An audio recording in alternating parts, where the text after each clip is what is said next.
Pagi semuanya, rumah saya Pak Tela Mafarin. Sini kenalkan lagi, saya Fadli akan presentasikan tugas akhir saya yang berjudul pengembangan aplikasi mobile untuk mengestimasi rentang usia menggunakan frekuensi CNN. Oke, langsung aja saya mulai di apa sih yang kenapa aku mengangkat topik ini. Pertama, ada beberapa poin yang di latar belakang yang cukup di highlight. Kurang lebih ya, teknologi komputer semakin berkembang, terus sulitnya manusia dalam mengestimasi usia seorang dalam menggunakan info foto gitu. Terus habis itu tapi dengan sulitnya mengestimasi usia seseorang tuh akhirnya aku rumuskan dengan menggunakan metode deep learning, itu menggunakan model pre-train. Akan tapi model pre-train sendiri itu kan punya nilai akurasinya yang berbeda-beda gitu. Jadi dibutuhkannya yang tinggi juga untuk mendapatkan nilai yang hasil yang akurat gitu. Ya, nilai akurasi yang tidak pasti. Terus habis itu pendeteksi usia itu masih belum praktis dalam penggunaannya. Kayak maksudnya itu kayak sekarang tuh banyak kan pengembangannya tuh masih menggunakan laptop atau menggunakan command line atau ya semacam tools tanpa sebuah GUI atau kayak graphic user interface. Jadi di situ juga dirumuskan lagi bawahnya latar belakang lagi karena didapat juga kurangnya pengalaman pengguna atau user experience pada penggunaan aplikasi yang udah ada gitu. Oke, di sini lanjut ada 3 rumusan masalah ya didefinisikan. Yang pertama, model pre-train CNN apa yang memiliki nilai akurasi yang tinggi dalam mengestimasi rentang usia seseorang. Terus yang kedua ada bagaimana implementasi model CNN pada aplikasi mobil dapat membantu dan mempermudah manusia dalam mengestimasi rentang usia seseorang. Lalu yang ketiga ada aplikasi mobile pendeteksi rentang usia seperti apa yang dapat menyelesaikan masalah kepraktisan dan kurangnya pengalaman pengguna. Nah, tujuannya ada 5. Di sini ada pertama memilih model pre-train CNN untuk memilih model pre-train yang memiliki nilai akurasi tinggi. Yang kedua, melakukan proses fine tune dengan model pre-train yang sebelumnya diusulkan. Terus lalu 3, mengukur dan mengevaluasi kinerja model pre-train CNN untuk mendapatkan nilai akurasi tinggi.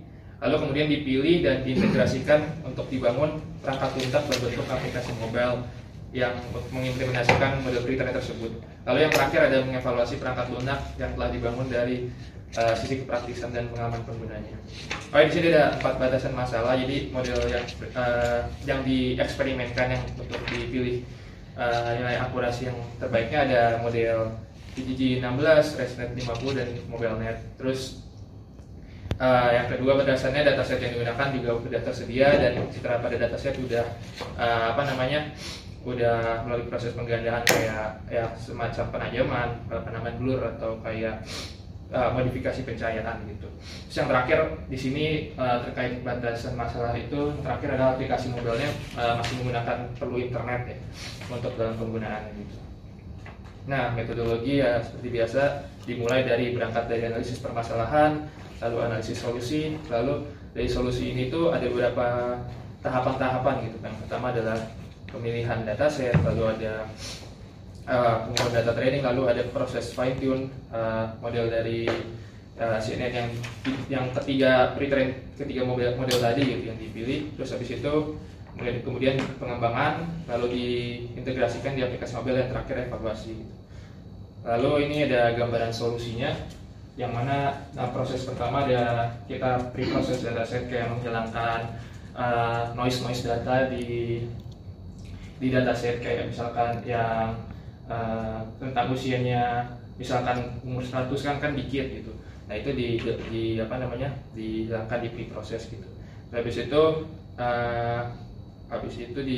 ada pemilihan datasetnya, lalu dilanjutkan ke proses fine tune model pre-train yang dipilih, lalu testing model yang pre-train yang dipilih tadi dengan citra uji dari dataset yang sudah terpilih, lalu dicek apakah akurasinya udah cukup tinggi atau belum. Kalau belum ya kita ulang lagi proses fine tune-nya, mungkin ada yang salah atau penggantian hyperparameter, lalu lanjutkan ke pemilihan model. Kalau didapatkan nilai akurasi yang tinggi, lalu lanjutkan pengembangan aplikasi, lalu diintegrasikan, lalu terakhir evaluasi sistem. Nah, ini arsitekturnya. Jadi kayak di sini model pre-trainnya ditaruh di server side atau di backend, dan komunikasinya menggunakan REST API, dan foto-foto yang diupload ke server ditaruh di sebuah bucket gitu. Nah, ini ada kebutuhan fungsional dan non fungsional yang didefinisikan dari aplikasi tersebut. Yang ada 5 kebutuhan fungsional dan 1 non fungsional. Yang fungsionalnya tuh ada, yang pertama, sistem dapat menampilkan rentang usia berdasarkan gambar input. Yang kedua, ada sistem dapat mendeteksi suatu wajah berdasarkan gambar input. Lalu yang ketiga, ada sistem dapat melakukan cropping bagian wajah dari gambar input. Lalu yang keempat adalah sistem dapat menerima gambar input dari kamera HP. Yang kelima adalah sistem dapat menerima gambar input dari galeri. Lalu aspek non fungsionalnya ada usability, yaitu sistem dapat dengan mudah digunakan dan dipahami. Nah ini pemilihan datasetnya. Di sini pakai menggunakan UTK Face, dan ini ada beberapa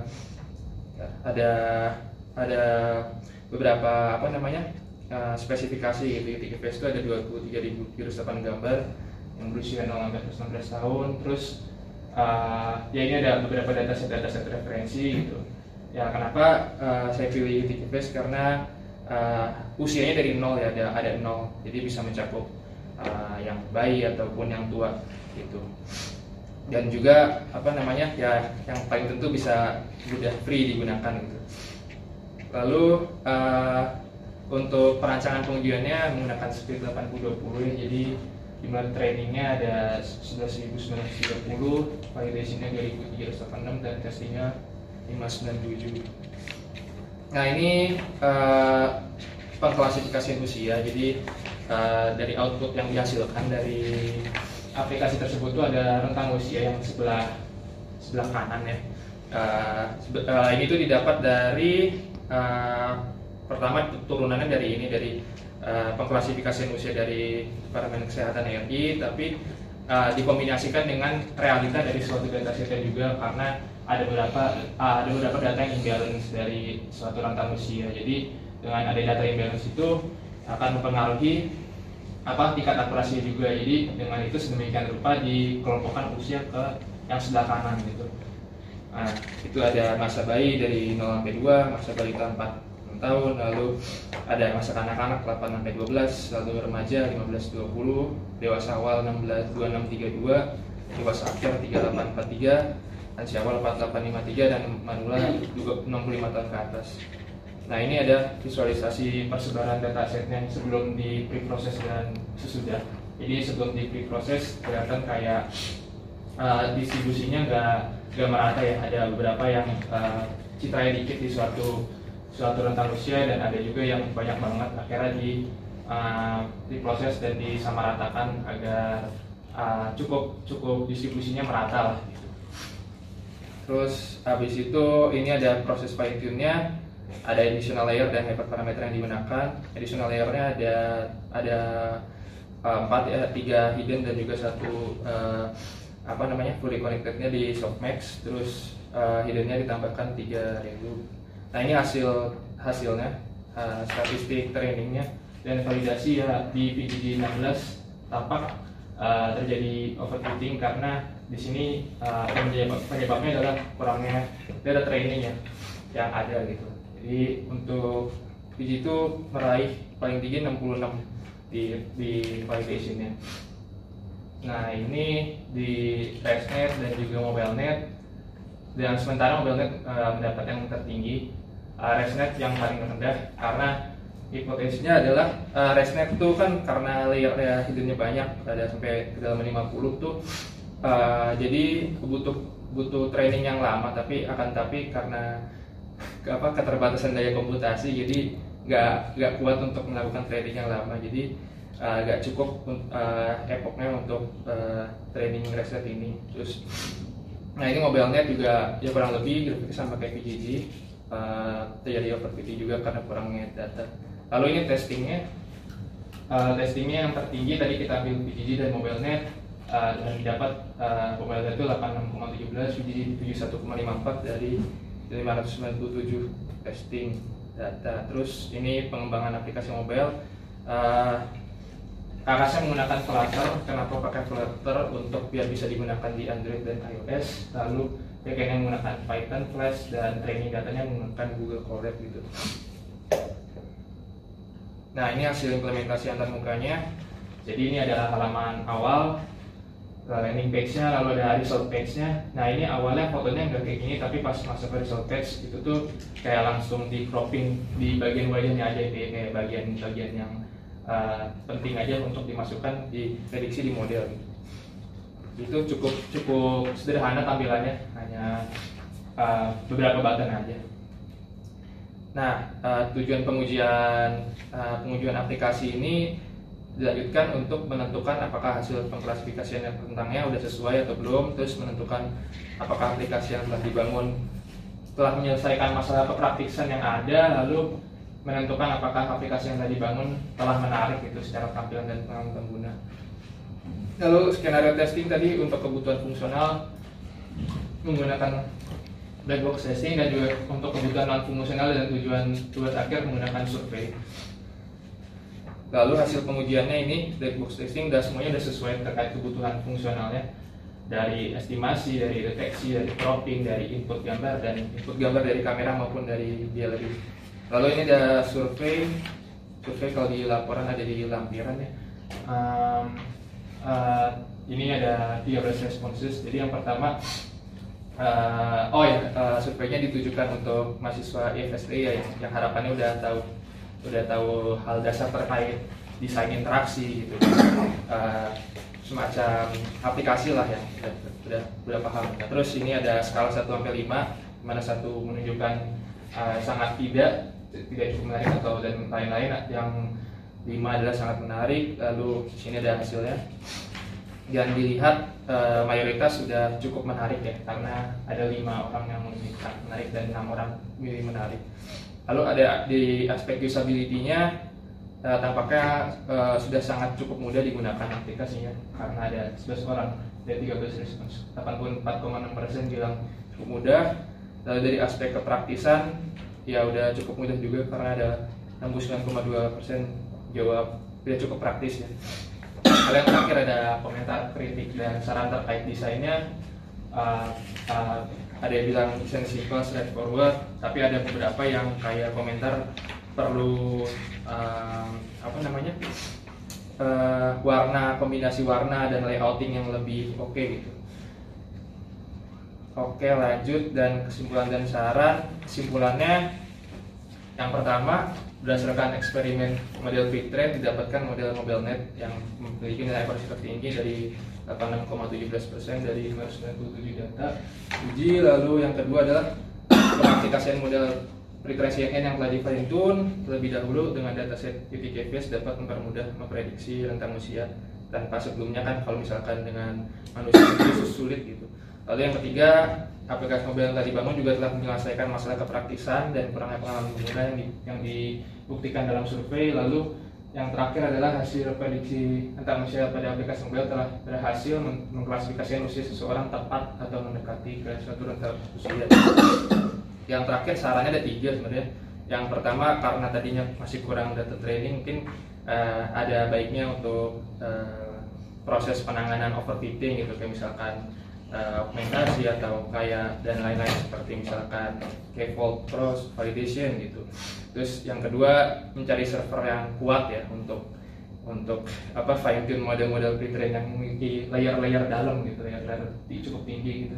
Terus yang ketiga ini sih didapatkan karena aplikasi mobilenya masih belum bisa offline tuh karena keterbatasan storage. Jadi storage modelnya sendiri aja tuh udah 300 mega, dan kalau ditaruh di suatu aplikasi tersebut size-nya jadi semakin tinggi, bisa sampai 600-700 mega. Belum lagi akses RAM-nya terbatas di aplikasi mobilnya, jadi setiap kali habis prediksi itu butuh reset alokasi memori, karena yang alokasi memori aplikasi ini nggak kuat untuk estimasi rentang terus-terusan gitu di aplikasi di klien gitu. Jadi ya itu karena akhirnya menggunakan suatu backend gitu. Jadi sarannya research ya terkait algoritma research allocation memory pada klien untuk support fitur offline. Oke, mungkin itu cukup sekian dari presentasi aku. Mungkin bisa dilanjutkan dengan demo. Ya, demo ya.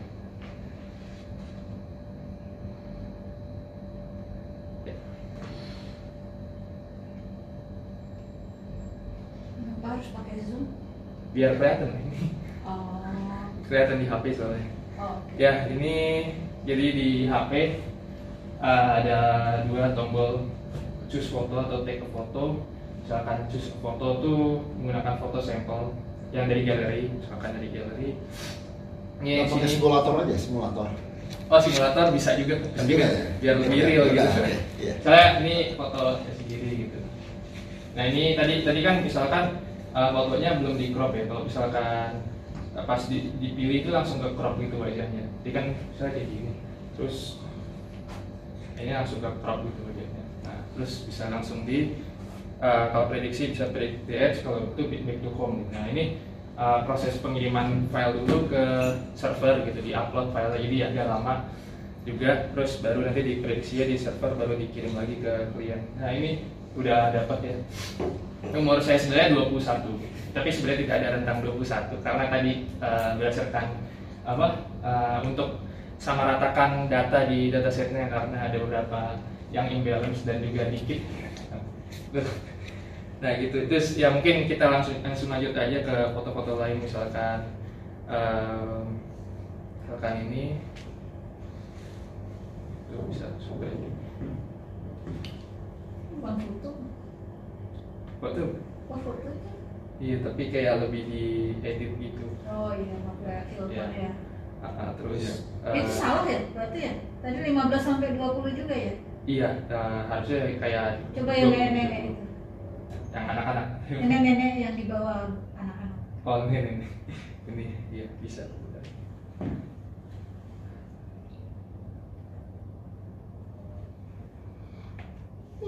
Ya, nah, terus ada yang anak-anak juga nih, bisa.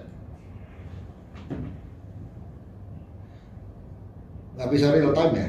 Nggak bisa, Pak. Yang itu take foto tadi nggak bisa? Kenapa? Take Foto bisa, nanti saya demokan. Ini 02 terus Sok saya di foto. Hah? Pak Rila di foto. Bisa, Pak, bisa. So. Kalau lebih tua kita kasih lagi. Coba kamu foto Pak. Terakhir nih ya, ini agak Ini yang salah tadi kan? agak beda lagi, ini agak. Oh, beda lagi. Nah, ini agak. Oh, oke. Coba Pak Rila di foto. Saya dulu ya. Kok udah foto dia? Oh enggak, ini coba lagi. Dia Saya ngetes dulu lah. Oh, Pak dulu ya. Iya lah. Silakan Pak. Oh. Aduh. Isi apa ya? Yo.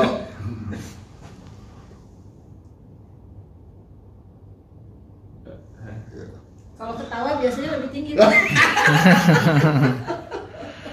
Mana? Itu lagi proses cropping Oh. tadi itu. Oh, oke. Berapa usia Pak Rila tuh?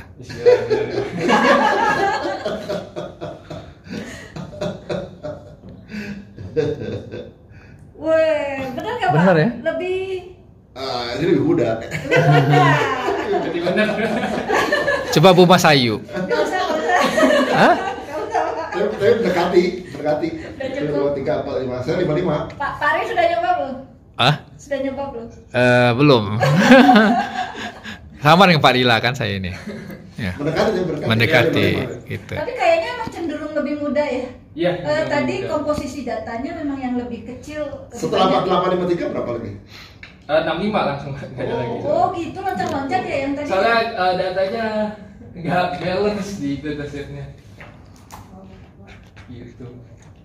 Ada beberapa yang kategorinya banyak, ada yang dikit gitu nih kayak. Iya, loncat-loncat kayak gini ya. Jadi Karena keterbatasan dataset. Dataset sebenarnya. Nah ini yang datangnya yang kanan yang diimplementasi. Sebenarnya idealnya kayak gini, mesti ada 8. Sebenarnya juga karena kalau sesuai dengan yang Depkes itu akurasinya kan rendah ya. Iya, jadi nilai akurasinya turun karena ya satu kan ada penambahan klasifikasi dan juga ada beberapa yang tadi harus jelasin kayak data yang dikit di suatu rentang saya gitu, jadi modelnya cenderung mengenali rentang yang lain gitu. Jadi nilai akurasinya menurun, udah saya eksperimen juga pas model gitu, biasa eksperimen. Jadi yang menurut saya terbaik ya yang ini tentang sebelah kanan itu. Gitu. Ya sudah Mungkin cukup. demonya cukup atau Cukup. cukup? Oke, ya udah. Kalau gitu saya tutup. Terima kasih.